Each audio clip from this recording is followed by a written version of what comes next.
প্রিয় দেশবাসী, আসসালামু আলাইকুম ওয়া রাহমাতুল্লাহি ওয়া বারাকাতুহু। দীর্ঘদিন ধরেই আমরা রাজনীতির মাঠে আছি এবং আস্তে আস্তে এক ধাপ করে রাজনীতি করে চলছি। আমাদের রাজনীতি সুষ্ঠু, সঠিক এবং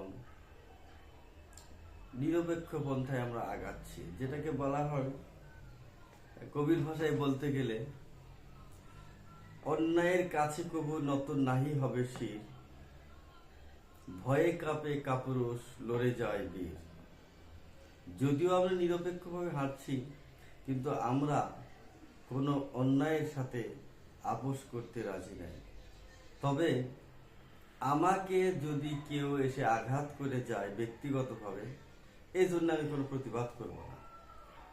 তবে দেশ মাতাকে নিয়ে যদি কেউ মানহানিকর বা দেশের ক্ষতিকর, সার্বভৌমত্বের হুমকি, জাতির ক্ষতিকর এইরকম কিছু করে, তাহলে আমরা অঙ্গীকারবদ্ধ, আমরা তাদেরকে কখনোই কোনোভাবে ছাড় দিতে রাজি নয়।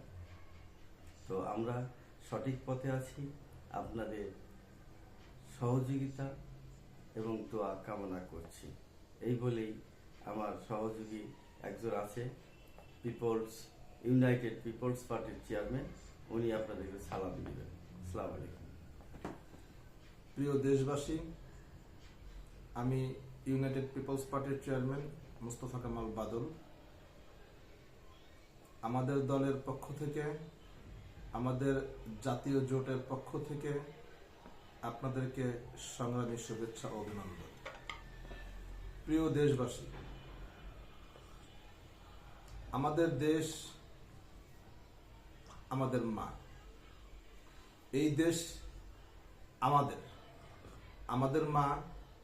আমাদের মাকে আমাদের বাঁচায় রাখতে হবে, তাহলে আমরা বাঁচতে পারব। এই দেশটাকে যদি ধ্বংস হয়ে যায়, আমরা যদি সেটা দেখি, তাহলে সেটা আমাদের মনুষ্যত্ব থাকবে না, মনুষ্যত্ব হবে, আমার দেশ বাঁচবে না, আমাদের ভবিষ্যৎ প্রজন্ম মারা পড়বে। তাই আমাদের সকলের উচিত আমরা সকলে মিলে মিশে এই দেশটাকে যেন ভালোভাবে গড়ে তুলতে পারি, এগিয়ে নিয়ে যেতে পারি, সোনার দেশ হিসেবে গড়ে যেতে পারি, আমাদের ভবিষ্যৎ প্রজন্মের নিরাপদ আশ্রয়স্থল হিসেবে যদি গড়ে তুলতে পারি, তাহলে আমাদের সুনাম, আমাদের দেশের সুনাম, আমাদের গর্ব, আমাদের ভবিষ্যৎ প্রজন্মের নিরাপদ আশ্রয়স্থল।